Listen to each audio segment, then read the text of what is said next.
ஆடி மாதம் அதிர்ஷ்டமான மாதமாகும். சூரியன் லாபஸ்தானத்தில் இருப்பதால் இதுவரை இருந்த நெருக்கடிகள் விலகும். புதிய தொழில் தொடங்கும் முயற்சிகள் வெற்றியாகும். அரசு வழி வேலைகள் லாபம் தரும். அரசியல்வாதிகள் செல்வாக்கு உயரும். வெளிநாடு செல்வதற்காக எதிர்பார்த்த அனுமதி கிடைக்கும். வெளிநாட்டில் வசிப்பவர்களுக்கு ஏற்பட்ட நெருக்கடிகள் நீங்கும். சிலருக்கு நிரந்தர குடியுரிமை என்ற கனவு நனவாகும். உத்தியோகத்தில் இருப்பவர்களுக்கு ஏற்பட்ட தொல்லைகள் முடிவிற்கு வரும். மெமோ, சஸ்பென்ஷன் என்ற சங்கடங்களை அனுபவித்து வந்து சோர்ந்து போனவர்களுக்கு அவற்றிலிருந்து மாற்றம் ஏற்படும். நிறுத்தி வைக்கப்பட்டிருந்த ஊதியம் வரும். மனதில் நிம்மதி உண்டாகும். விரைய குருவால் செலவுகள் அதிகரித்தாலும் உங்கள் மனதில் மகிழ்ச்சி இருக்கும். நோய் நொடிகள் விலகும். அஷ்டம சனியால் ஏற்பட்ட சங்கடங்கள் இல்லாமல் போகும். நினைத்ததை சாதிக்கும் அளவிற்கு சூழ்நிலை உங்களுக்கு சாதகமாகும்.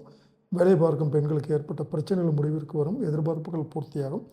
விவசாயிகளுக்கு ஆதாயம் கூடும். மாணவர்கள் தவறான நட்புகளை விலக்கி படிப்பில் கூடுதல் கவனம் செலுத்துவது அவசியம். பரிகாரம்: சூரியன் வழிபாடு. சூரியனை வழிபட எடுத்த வேலைகள் அனைத்தும் வெற்றியாகும்.